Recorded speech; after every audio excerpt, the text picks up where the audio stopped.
Good afternoon, everybody. And as we Kiwis say, kia ora. So kia ora is hello, and so welcome to our session where we teach you about Kung Fu, right? No, maybe not. So our topic is the inspiring journey of the Kung Fu nuns of the Dragon Order. So as you can see, we're not nuns. We don't do Kung Fu, and there is no Dragon Order. And that's why we had the subheading which says, Embracing the Power Within. And that's what we're talking to you about. So we all come from a women's initiative we run in New Zealand called I Am Woman. And I Am Woman is about embracing the power of that feminine that we have inside all of us. But we're all women, and it is in our innate nature to doubt ourselves, to undermine ourselves, to actually truly believe that we can't achieve a task at hand. But guess what? When it really hits the fan, we know exactly what to do. So I'm sure all the women in this room, and I suppose it works similarly with the men, all the women in this room have realized at some point in their lives when they came face to face with the biggest adversity in their life, they automatically bounced back from it. Yeah. So how do we do this, and what do we do at I Am Woman? At I Am Woman, we help women tap into that innate potential in every single woman. And I think that has been like the common theme in most sessions in this conference. And it's great that we're all here to talk to you about it. So how do we do this? We do this by sharing our stories. And there's research which suggests that you can inspire somebody the most with your own story. So when you actually walk the talk, that is when you're able to inspire people. So I have two lovely Kung Fu nuns here, the ninjas who've battled it all and come out victorious. So mostly a session is about listening to their stories and how far they've come from where they were. So the first person that I'm going to invite is Mandeep. Mandeep is the first Indian woman police officer in the New Zealand police force.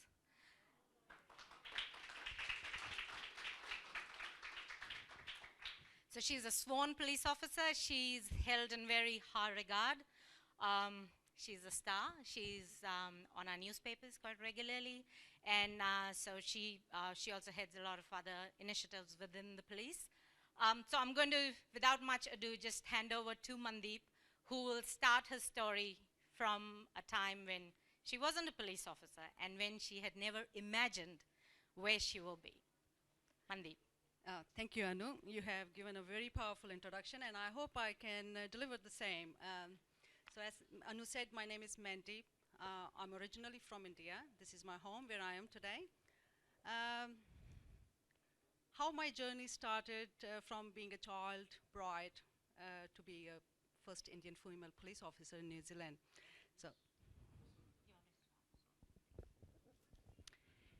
and yeah, so thank you for giving me that opportunity to share this with you today all, and thank you for coming to listen to me. I was born in a Punjabi family, very conservative family, and we are only two sisters. We have no brother. In those days when I was born, having a male child was very, very important. And I was made to realize that over many years, where I felt that it wasn't something, it wasn't in my hand, but yet I had to really work very hard, jumping high, just to get that attention of my father to be accepted. But that wasn't something which he knew, or I knew that this is not going to happen. But what it did, it really gave me very strong leg muscles to jump high and keep jumping. But then it came to a point where I knew that I have to just move on and not let this affect to me. It didn't come that easy, I must say. I was married when I was 17 and a half years of age. It was an arranged marriage with the male who was 10 years older than me, which was normal in our culture, and yet still it is happening. And I became a mom of two beautiful kids when I was at the age, when I was 20 years old. Um, Things were not very pleasant at my in-laws' family.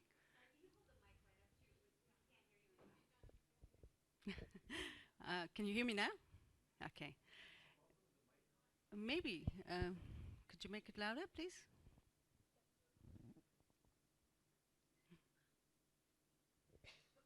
So I'll just continue. Being married at a very young age, didn't really know how to, you know, be how to control, not to be controlled by anybody. It's very young, and things were difficult. My husband was alcoholic, and the difference between the two status of the two families was quite high. My in-laws were from a very high class, and my family was from a middle class. So that difference was always sort of reminded to me. And then came a point when I had to actually abort another girl who I was pregnant with for 4 months, and I had no choice because I have a first female baby, and then now I'm pregnant again with the second female girl, and I was told that we can't have two girls, and I sort of knew that this is something very important to have a boy, so I agreed reluctantly. But I think that's where it started, where I internally had started rebelling about what had happened. So, but I didn't know at that time. Only now, when I reflect, I know that that is when it started to happen. That I became um, uh, to rebel against the norms. I was 21 when I came to my parents' home with my two kids. Initially, 6 months I was welcomed, but soon I was realized that it wasn't my home. I now have come with the two children. They had married me, they had given so much dowry, and now I have come with two more kids. So three people being burdened on family again, and I have a younger sister who may have some stigma on her, all those sort of things. So I lived with my parents for 3 years, and one day I was washing some clothes in the back of our backyard, and my father and a neighbor's son's father, they were both talking, and he was that uncle, who Mr. Sharma, he was saying to my dad that, oh, our son Vicky has gone to Australia, and he has sent us 60,000 rupees, and he's only been there for 6 months. And that stuck into my ears. And I didn't dare to tell that to my dad, but I spoken to my mom. I said, oh, Vicky's a lot younger than me. If he can earn 60,000 rupees, I'm sure I can earn even more. So can I go to abroad? And that wasn't something which could have been even thought in our family. So mom said, don't even talk about it, okay? But that seed had been sowed in my mind. And I said, let's just try. If I get the visa, then we will see. At least let's start trying.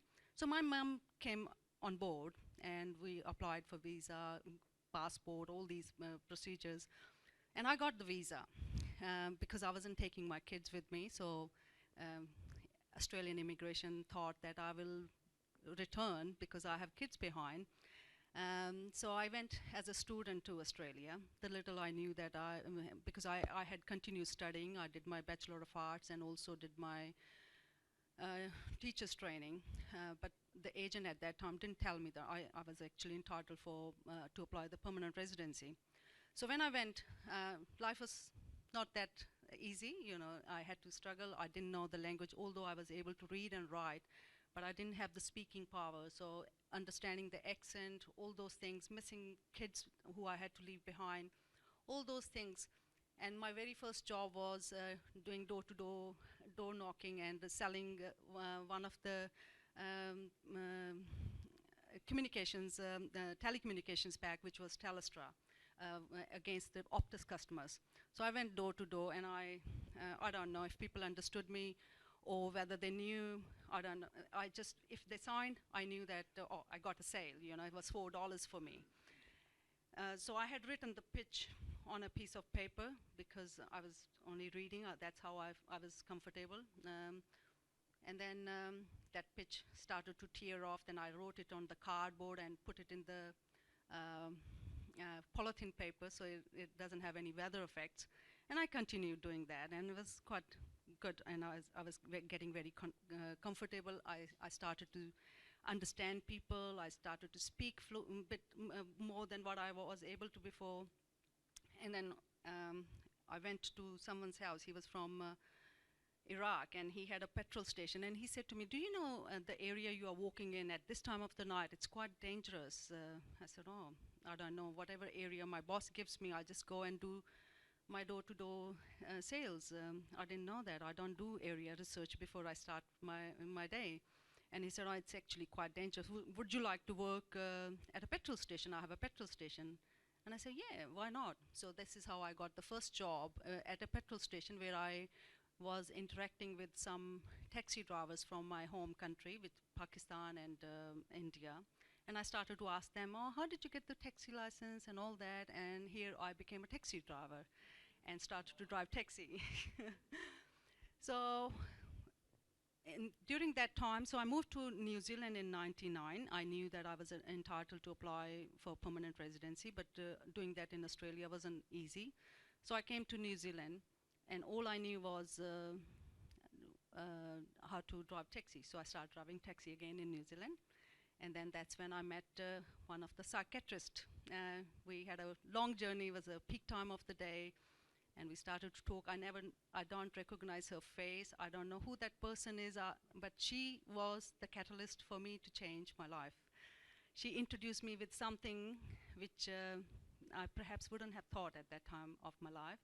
And we started talking, and I said, oh, you know, I'm doing fine, but there's still something is missing in my life. And she said to me, if you start thinking of your childhood dreams and accomplish those, that's something which really gives you happiness. And joining police, not exactly joining police, wearing the uniform was something which I had dreamt in my childhood, but wasn't possible because what mom had told me, you are tall, if you were a boy, you could have gone to the police, you could have gone to the army. So there was always a condition, and that condition I wasn't able to break. But when I came to New Zealand, I felt that there's equality, there's no, you know, male or female difference between the male or female. So I thought, oh, I can become a police officer now. That's something I wanted. I used to live in a YMCA hostel, and the guy who was the night receptionist there, he was an ex-police officer who had worked 35 years. He's a father figure to me. I call him my Kiwi father. New Zealanders are called Kiwi.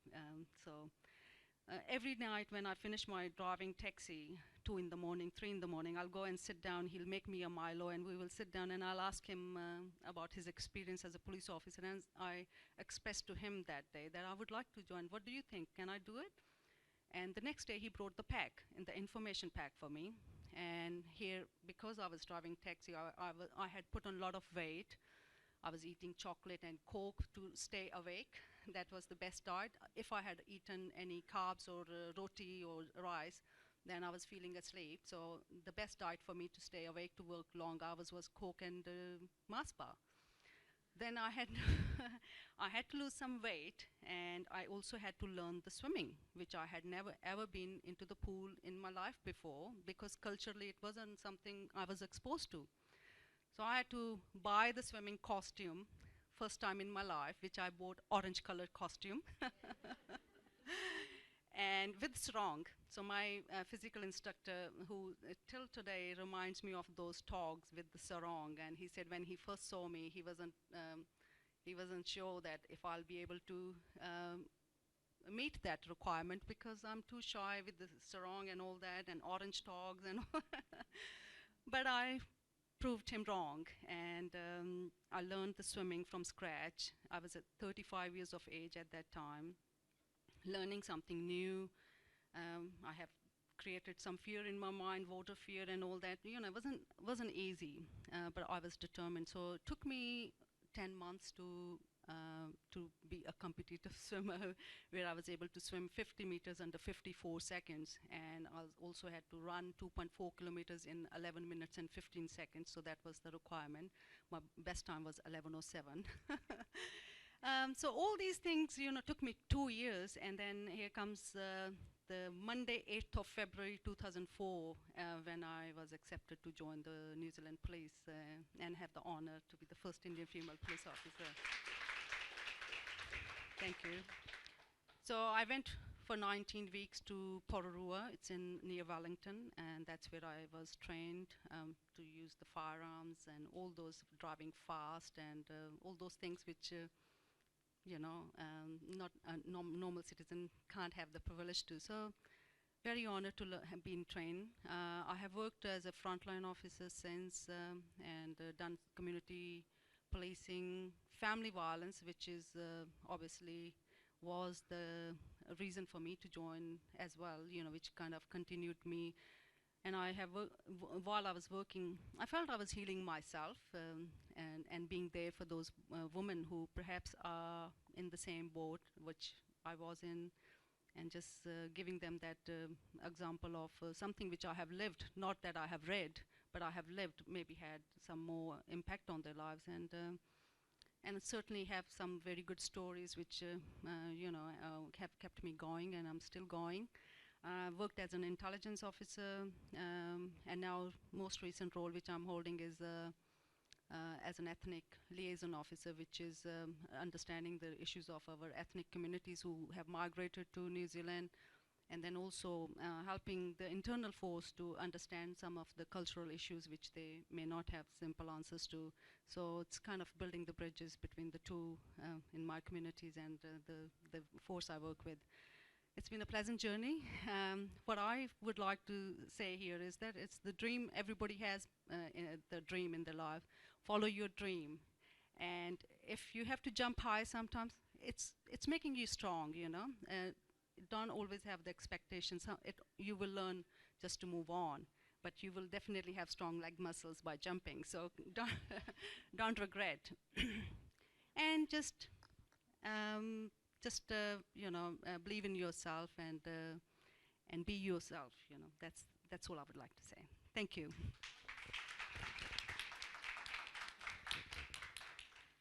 Thank you, Mandeep. So I'm sure when Mandeep was in a situation where, yes, so Joy has got a question. Can we hold the questions till the end of the session? Oh, where are your kids? Yeah, my kids, my daughter, she's married. She's 28 years of age. She is a hygienist, and she's married. Oh, yes, yeah, sorry. Yeah, I was away from them for 6 years, and they joined me in 2002. And they're beautiful kids. They're very proud to be their mom. So just another interesting thing from Mandeep's is that Mandeep also put together a Bhangra team in New Zealand Police, which has not just Indian officers, but also officers of other ethnicities. And so it's a big thing for New Zealand Police, and we have a huge Diwali celebration. And the police get on stage, and we have about 30,000 people gathered there just to watch policemen in uniform doing the Bhangra. It just fits quite nicely with my role because, we have many platforms to engage with our ethnic communities, going to temples, going to seminars and all the other places. But this gives us a very unique platform where we are in the uniform and doing exactly what, any other person from that ethnicity will celebrate. And it also gives an opportunity to my fellow colleagues to be part of that diversity. And yes, it's quite empowering for us when they join us, and us as being police officers being able to practice something in the uniform. That's just wonderful. So yeah, thank you for bringing that. Okay, so that was Ninja 1, and we have another ninja here. So Valerie is a probation officer working with the Department of Corrections. Funny how we've got two ladies who work with offenders. But so she's a senior practitioner, which means that she works with the most serious offenders. So the rapists and the murderers and the child sex abusers that you can think of. She manages them in the community, which means face to face, even going to their houses. So it's a very challenging role. But Valerie started somewhere quite different. So let's hear Valerie's story. Thank you, Anu. Yes, good afternoon. Tēnā koutou katoa. Talofa lava, malo elele, bula vanaka, goeiemiddag, namaste. Sorry that my hand is shaking. Okay. Thank you for the honor and privilege of speaking here today. And thank you for coming along to listen. This is my story that I'm blessed to share with you today. And yes, I'll be reading it so as a story. It was 41 years ago. I chose to embrace my personal journey with my birth to my young parents in the friendly coastal town of Port Elizabeth, South Africa. My sister was born 2 years later. Louder? Okay. Louder.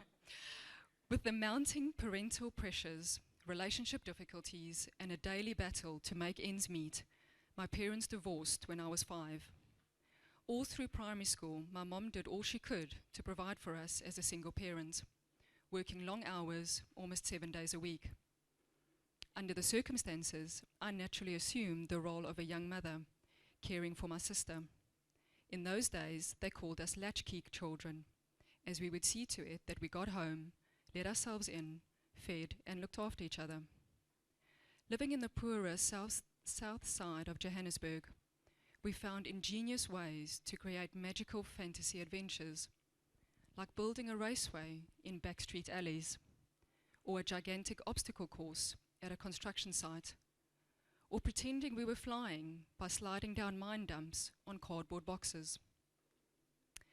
Plagued with her own emotional turmoil, my mom sought solace with a number of different men.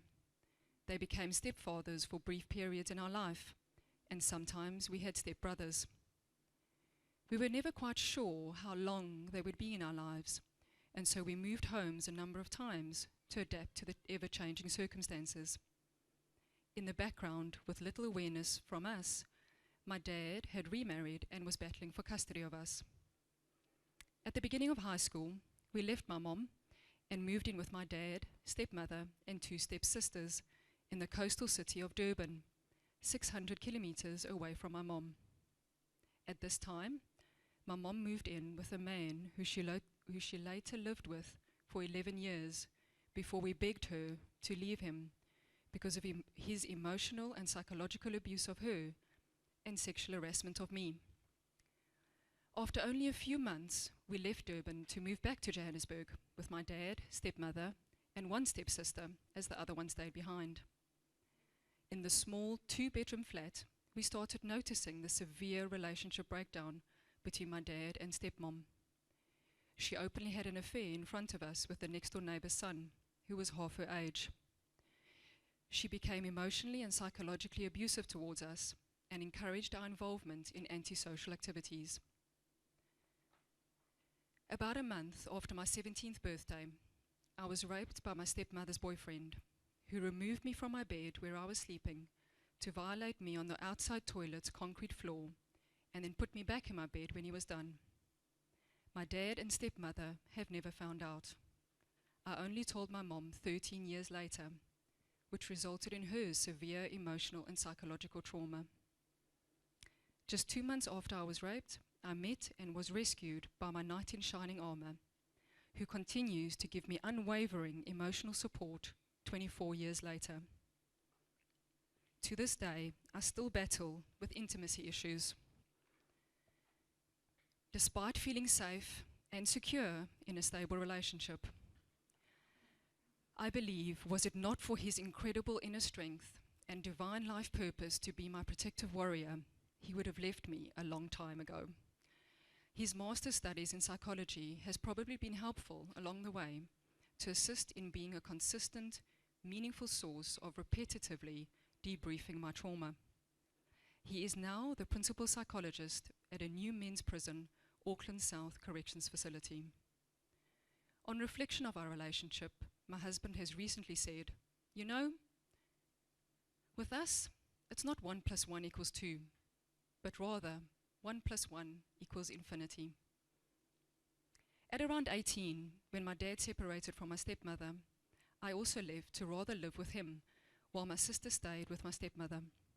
During this time, my husband started living with my dad and I. Together, we took on the battle of getting my sister away from the destructive influence of my stepmother, and with relentless persistence, she finally gave in. My dad had divorced my stepmother by this time and got involved with a number of different women of various ages. My sister lived with him and a second stepmother for a number of years before he divorced her and moved to his birth town of East London. My sister followed him after she completed high school. She has endured many of life's challenges, and today she is a single parent to her 18-year-old daughter. I believe she has suffered much trauma. However, she has never spoken about it to me and remained silent. My mom eventually settled and appeared content with her Muslim husband of 10 years, who sadly passed away 3 years ago.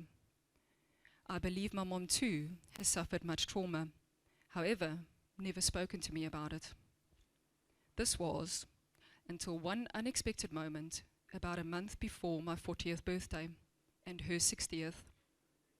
Via email, I was asking her about her health and the various medications she was using. I was trying to understand and gather as much information as possible about the medical reasons why she used the various types of medication, when she disclosed that her father had sodomized her for a number of years from when she was 13. In order to try to cope with the severe emotional and psychological trauma, she has taken high doses of psychotropic medication for almost 4 decades of her life.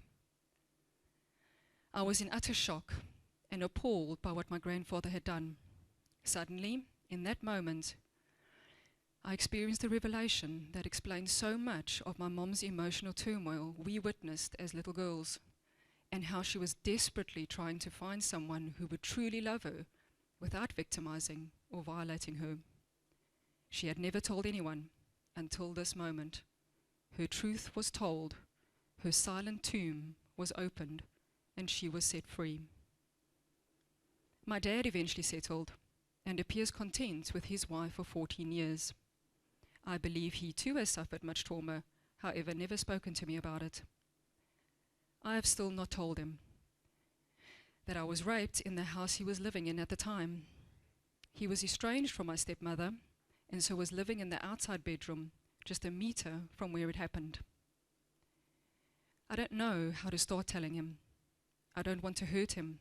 I don't know what his response will be and how it will leave him feeling.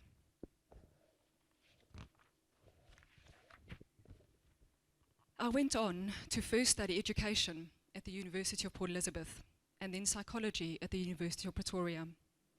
After my first year, which my generous uncle paid for, I funded each of my subsequent years with achievement bursaries. I also worked in between to accumulate some savings. During my honours year of study, I gave birth to my eldest son, now 17, and 7 years later, to my youngest son, now aged 10. I vowed I would create a secure and stable family life for my boys, which I consistently continue to value and nurture to this day. In a world rife with divorce, infidelity, and promiscuity, I am very proud to have faced the relentless relationship pressures and life challenges to provide a family life for my boys that I never had. One that is healthy, happy, and whole. I worked for 16 years in diverse corporate environments as a shopping center public relations officer, banking call center consultant and trainer, and then medical IT system trainer and account manager. Before immigrating to New Zealand 6 years ago, my husband and I owned and operated our own construction company. Now, after 5 years of probation officer experience, working for the New Zealand Department of Corrections, I am a senior practitioner and still feel honoured and privileged every day to fulfill the change agent role we play in people's lives. I work with diverse ethnicities, managing and monitoring varying degrees of criminal risk. Every day, I ask the universe to please place me where it needs me the most. So it is with much honour, dedication and commitment that I have the opportunity of working with those who have offended. Although, as a young girl, I never imagined this was the job I would be doing. I did not believe I was strong enough to listen and absorb the trauma of others in an effort to help them heal their hurt so that they may be freed to become the best versions of themselves. Now I realize, as in the wise words of Rashani Ray, we are all alchemists, transmuting pain into aliveness, unwanted experiences into awakening. As a result of the emotional trauma being held in my body, I have had an ongoing battle with psychosomatic manifestations of pain and discomfort throughout my body. Over a period of many years, I have spent countless hours and money on a wide variety of interventions: GPs, gynecologists, radiologists, neurologists, orthopedic surgeons, chiropractors, physiotherapists, hypnotherapists, homeopathy, reflexology, resonance repatterning, past life regression, acupuncture, deep tissue massage, Chinese remedies, and flower essences, to mention a few. A number of doctors have prescribed antidepressants. However, I have refused to take them, as I don't want to alter the delicate chemical composition of my brain, nor do I want to be chronically trapped in having to take them for the rest of my life. I've always believed that I have to somehow find the inner strength to overcome this, and there must be a sustainable, healthy solution. I'm a passionate advocate for holistic well-being, so have consistently endeavored to find and maintain this balance in my life. Around 10 years ago, I stumbled across the practice of yoga, which I love dearly. Personally, I found that it provides my mind, body, and soul with very deep and rewarding nourishment that empowers me to face life's daily challenges. Around 3 years ago, through a very dear friend of mine, who is the sole reason that I'm here today, I was introduced to Nichiren Daishonen's Buddhist teaching and chanting. She has welcomed me on many occasions. However, I was not brave enough to take the first step. The day I did, though, I was blown away by the abundant, magnanimous response from the universe. I simply took one mere courageous step forward towards the universe, towards the unknown, while the universe took 10,000 steps towards me. A whole new world opened up for me, where I then discovered the National Federation of Spiritual Healers, NFSH, studied their program, and qualified as a spiritual healer. In reflection on my life so far, I believe the universe created the magical, unencumbered pathway to New Zealand so that my spiritual awakening may take flight. I feel like I've been in fast-forward mode after arriving just 6 years ago. Since a little girl, for as long as I can remember, I've known that I have a special mission here on earth, but the very deep, highly significant awakening through unraveling all my multicolored, intricate layers seems to have exploded while in New Zealand. My beautiful husband has played an integral part in being a catalyst for very many seemingly unrelated baby steps that have all collectively culminated in this woman who is before you today. I realize that I was in the spiritual closet for many, many years of my life, being too afraid to speak up and be the spiritual teacher I was born to be. I realize that I have an important message to be shared, but have not been brave and confident enough to do so. Today is my first giant leap in sharing my message, as once again the universe has provided the magical divine pathway for me to actually be present at this auspicious event, all the way in India. I've always wanted to travel to India and explore the mystical culture. About 5 years ago, when I attended a yoga convention, I was presented with an opportunity to travel to India on a 3-week private yoga expedition. Even though I had just started in a new job at that time, I decided this was definitely what I wanted to do, discussed it with my husband, and we began making plans to achieve this dream. As you all know, though, and would have experienced before, life happens, and my husband's parents were due to visit us for the first time from South Africa, so all the budgeting plans shifted to this. Now, here I am. Divine intervention and timing took over, because 2 days before I received the call from my soul sister Anu, on the 17th of February, We had just received my husband's back pay, and so miraculously had enough money to pay for and secure my flight tickets. Then, because of my own back pay, which I had been fighting for 8 months, I could pay to secure my hotel accommodation. Had this money arrived at any time earlier, it would have been engulfed for a myriad of other budgetary reasons, and I would not be here today.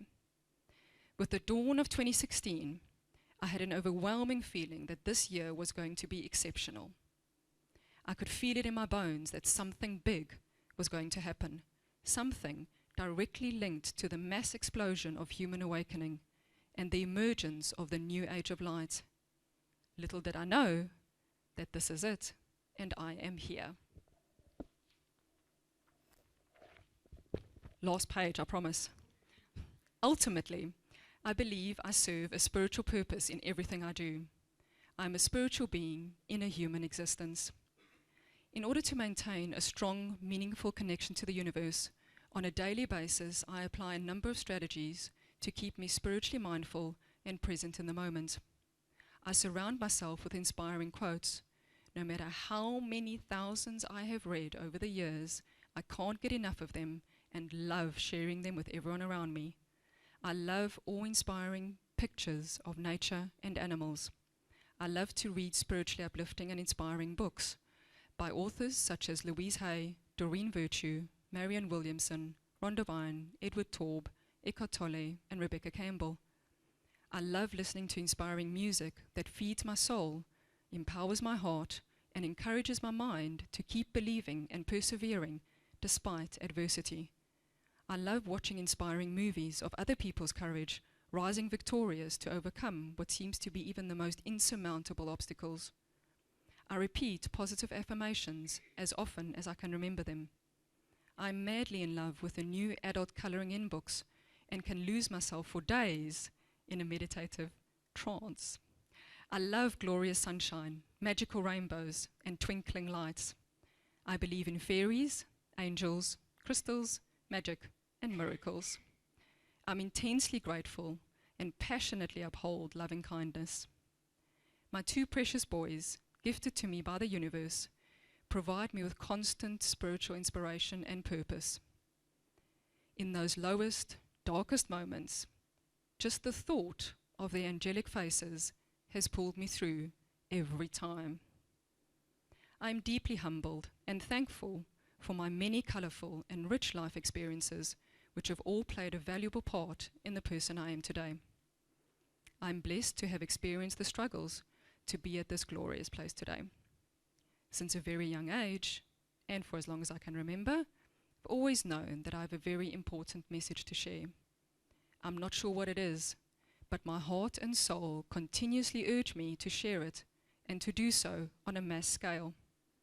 So, I've patiently just kept asking the universe to present the right opportunity for my story to be shared. And so because of incredible divine intervention, I'm here with you today and sharing my story. I stand before you not only with my own story, but parts of my mother's, knowing, as much as she would have loved to be here today, she's not likely to make such a trip ever.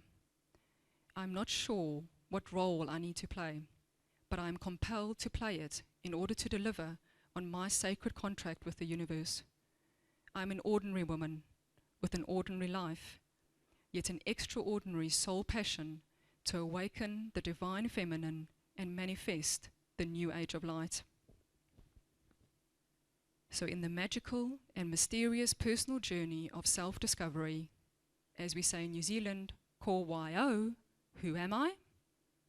I am mother, I am daughter, I am sister, I am wife, I am colleague, I am friend, I am Valerie, I am free to be me.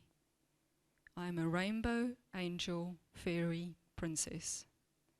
I am a spiritual warrior of light. I am woman. Every woman has her story. Let her truth be heard. Tell your story. Speak your truth. A very wise leader once said, "Could there ever be a more wonderful story than your own. This is my story. What is yours?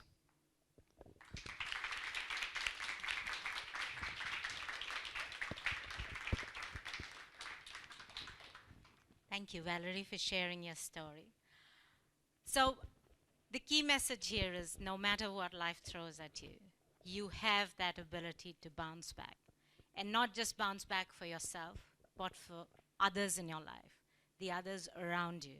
So, both these ninjas here have shown through their lives how commitment and never giving up actually helps you in great stead in life.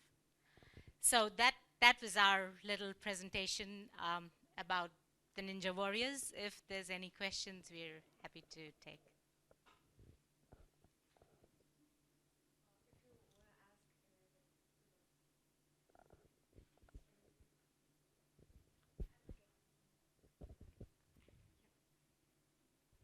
Thank you for sharing your stories with us. Valerie, I wanted to find out, I love collecting quotes. I'm very inspired by them.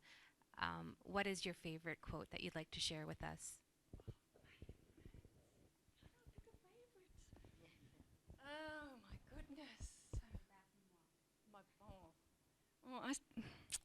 If you come to my table at my office, I'm the weirdest table of the whole office. So of course it's probation officers everywhere, and I've got quotes stuck everywhere.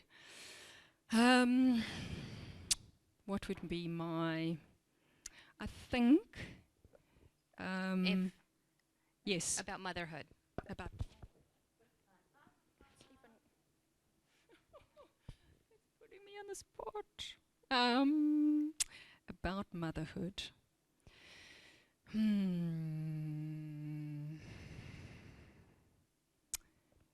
I think Louise Hay's words, all is well. And I use that so often because I think in the ever-changing environments we experience, and my husband, the job he does, and the job I do, and the things that we hear,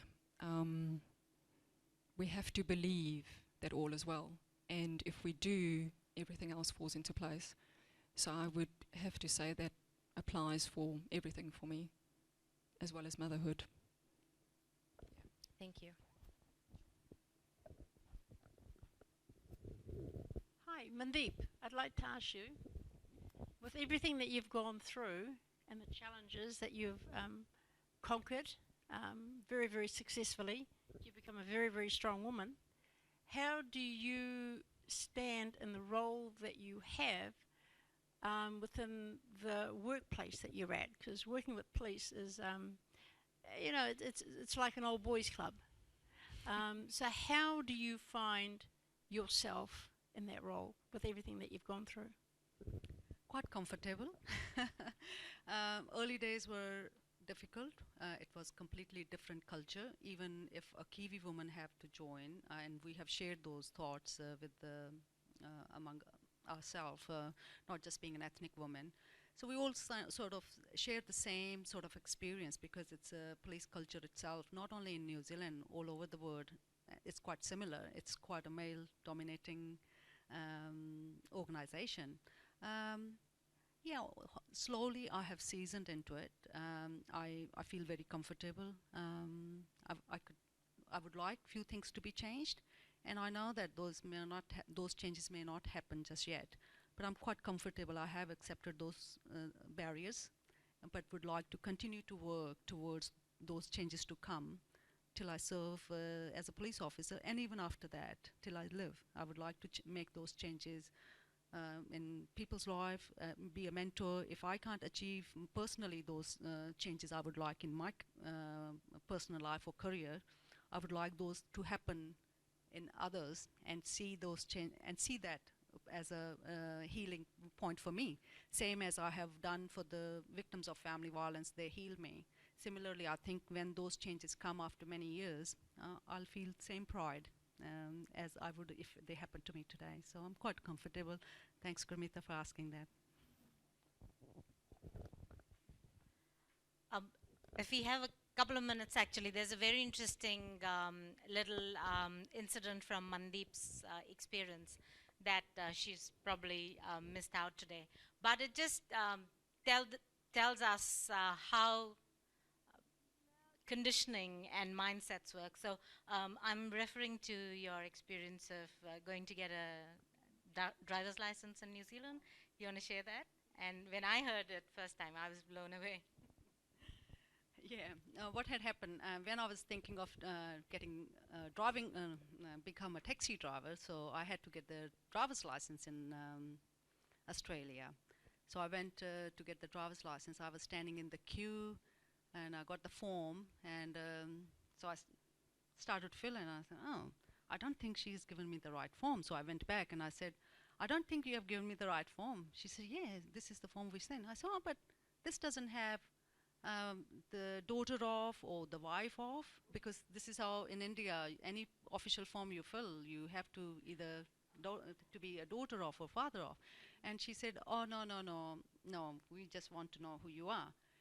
It has made a huge impact on my, I thought, oh, I could be me. Yeah, it's quite amazing that I forgot it. It was very important point in my life, and thank you for bringing that to share it with you all today. But yeah, this was something. Yeah, thanks. Yeah, I just want to thank both of you for sharing your stories. It takes so much courage to share, and it is so inspiring. When you were talking, I felt my heart was breaking, and then when she started, it was so painful, but it was so beautiful to hear everything, and I just want to thank you. Oh, thank you. That means a lot.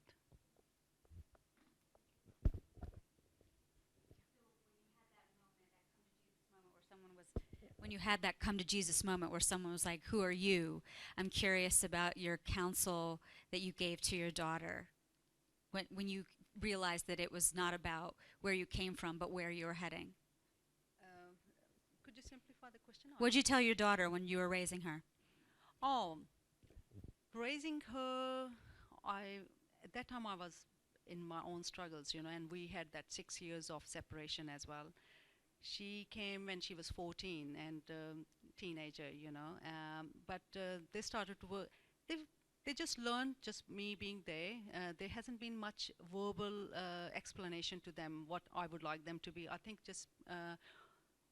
just doing things, I have been the role model for them.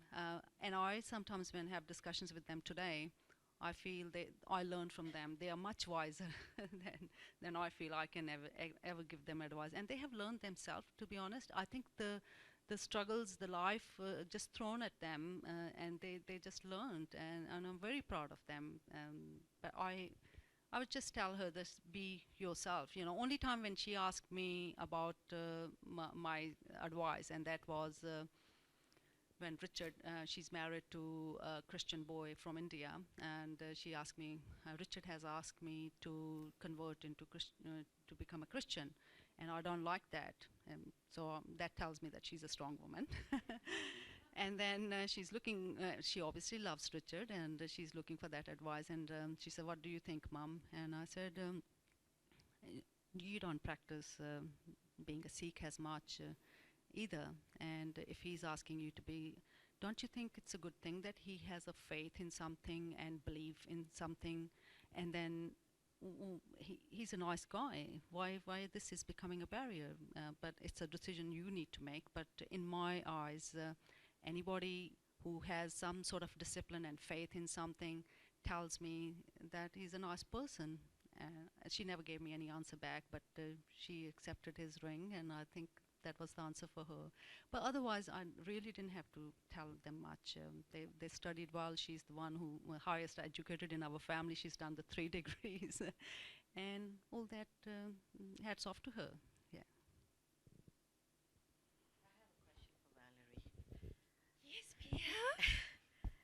You talked about your story, a little bit about your mom, and you said your sister must have gone through a lot, but she never said anything to you. Do you feel compelled at some time to go talk to her and try to have her tell you her story, or tell someone her story? Because it's really empowering when you tell your story. Absolutely. And I passionately believe in stories and the powerful process of storytelling, absolutely. So in the work I do with those that have offended, I try and do the same thing. So I do a lot of listening and trying to evoke and elicit people to be comfortable enough, so setting the context for them to share their stories. Yes, with my sister, I've tried on many occasions, so when you get to know my personality, I'm quite tenacious, like a bulldog, and I will not let go until I actually get through.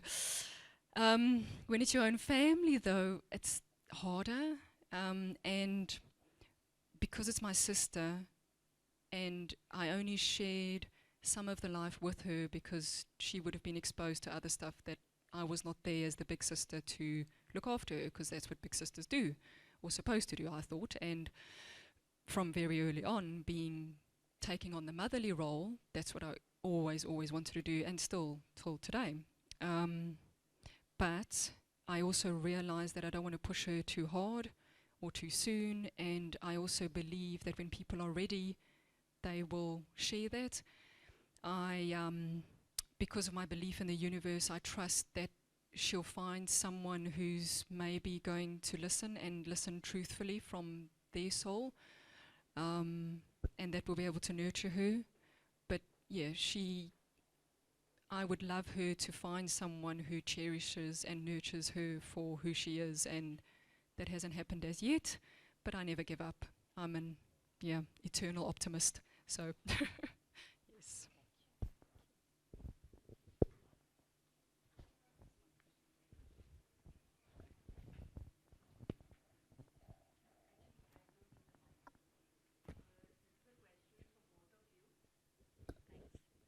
Incredibly moving stories. I had tears in my eyes, so thank you for sharing.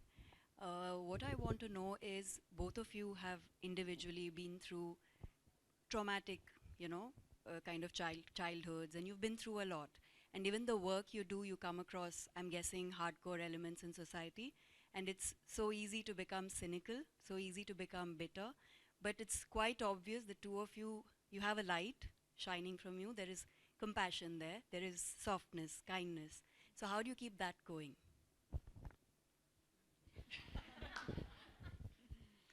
I think all those hardships actually don't make you hard. This is, again, depends on individuals, but it has made me personally more empathetic to understand people's issues, and more humble as well, and more confident. And I am strong when I have to deal with the offenders, and then I have that side as well.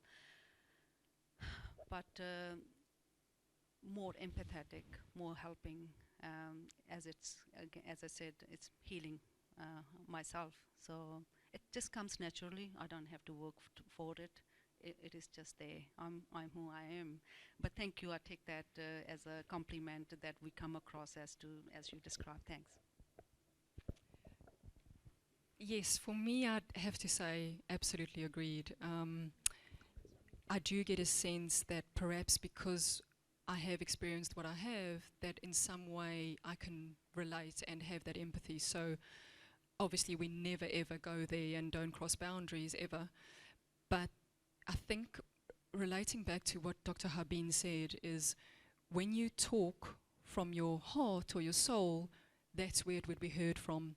So I try and embody that and keep that kind of space when I'm talking to someone, really honoring who they are as a person and trying to gently guide them through the process of realizing who they are, and that perhaps they can be strong enough to stand up with that adversity and conquer it and be victorious. And I suppose because I feel like I've risen up above that it's possible. It's not that it's impossible, you can do it, but there's certain things that you probably need to have around you, and possibly the self-belief.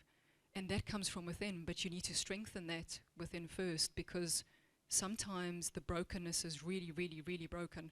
So it takes lots of patience, lots of TLC to start healing those broken pieces, one by one by one. And for me, with the hope that I can perhaps play a small little part in a catalyst in that some way. And I know that when I'm working with them, that perhaps I'm seeding little lights in their soul, and one day it will flourish. You know, it's not going to happen in front of me because I've only got them for a short period of time, but somewhere out there, and then hopefully that will spark on other lights. So thank you. I suppose we've now run out of time. So thank you so much for your patience.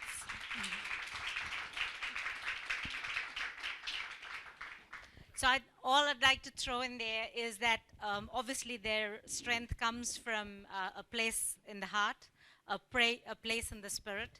So related to the same thing, we have another session at 4 today, which talks about embracing life, and a Buddhist chant that probably plugs you in to tapping your innermost potential.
you all, a wonderful audience. Thank you so much.